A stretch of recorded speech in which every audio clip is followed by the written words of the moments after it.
Experiment BJP ने किया हेमंत सोरेन को जेल भेज करके। औकात पता चल गया झारखंड में उनको। दोबारा गलती करेगा, अभी चूंकि राज्यसभा का चुनाव है, दोबारा गलती करेगा नेस्तानाबूद हो जाएगा, मैं बता दे रहा हूं। और मैं तो स्पष्ट रूप से माननीय मुख्यमंत्री जी से भी आग्रह करना चाहूंगा, आप शेर हैं, गुर्राइए केवल मत, जरूरत पड़ेगा तो झपटा भी मारिए। झारखंड से इन लोगों का रोजी रोजगार चलता है, आप पे ये लोग डिपेंड है, झारखंडियों पे ये लोग डिपेंड है, भाजपा के। आप इन लोगों पे डिपेंड नहीं है। नहीं देता है पैसा, मत लेने दीजिए, आप कोयला रोक देंगे, हमारा जनरेट करेंगे हम अपना पैसा, और हम कर्जा देंगे केंद्र को पैसा, दूसरे राज्य को। झारखंड के पास वो ताकत है। लेकिन ये लोग जिस प्रकार से शाहमात का खेल जो खेलना शुरू किया है, चूहा बिल्ली का खेल खेलना शुरू किया, राजनीति है, यहाँ पे भावना होती है, यह राज्य का कल्याण होता है, राज्य का एक भावना होता है, और उस भावना के साथ अगर आप छेड़छाड़ लगातार करिएगा, अगर बारंबार करिएगा, विधानसभा के चुनाव में आपने देखा, लोकसभा के चुनाव में भी आपने देखा, इस बार हम बता दे रहे हैं, आपका 2-3 मुद्दे पे आपका सुपड़ा साफ हो जाएगा बीजेपी का। और ये गलती मुझे नहीं लगता है कि बीजेपी को करनी चाहिए। और काफी उतार चढ़ाव को देखे हैं हेमंत सोरेन जी।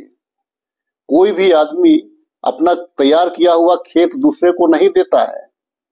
आपके वोटर जो हैं, आपके वोटर की जो मानसिकता है, वो बीजेपी की ओर जाने की स्थिति में कहीं नहीं है, क्योंकि ये देश स्तर पे सिर्फ हिंदू मुसलमान, इंडिया पाकिस्तान, आपको उसके अलावा इन लोगों के पास में और अगड़ा पिछड़ा के अलावा इनके पास में और कोई मुद्दा नहीं है। तो झारखंड की जनता इस चीज को एक्सेप्ट नहीं करेगी। बिहार का वातावरण एक अलग था, झारखंड का एक अलग वातावरण है। और एक चीज है, अब तो खास करके आदिवासी और बीजेपी के साथ इसीलिए नहीं जाना चाहेंगे कि जिस प्रकार से हसदेवा जंगल में इन लोगों ने आदिवासी का वोट पाकर जिस प्रकार से हसदेवा जंगल को साफ किया, आदिवासी क्या कहता है, जल जंगल जमीन में हमको रहने दो, वहां से जिस प्रकार से उजाड़ने का काम किया, तो मैं स्पष्ट मुझे जो समझ है, राजनीति समझ है, हेमंत सोरेन जी इतने कच्चे खिलाड़ी जिसे आप लोग मीडिया में आकलन कर रहे हैं। सीएम है, 3-3 बार के सीएम है, स्ट्रगल से आए हैं, गुरुजी के बेटे हैं। नहीं लगता है, ये सिर्फ मुझे लगता है ये मीडिया में जो चल रहा है, तो हम लोगों को भी सुनने में आता है। माननीय मुख्यमंत्री जी का बहुत सारा काम है, राज्यसभा का चुनाव है, हो सकता है कि आपको बिहार चुनाव को लेकर के सोनिया जी से बात कर रहे होंगे, राहुल जी से बात कर रहे होंगे, क्योंकि वे दोनों भी दिल्ली में है।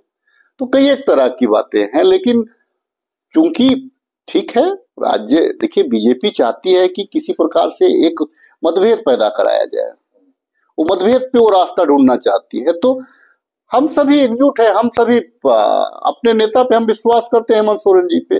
सरकार, ना ही सरकार पे कोई आंच आने जा रहा है, ना ही कोई मुख्यमंत्री का चेहरा बदल रहा है।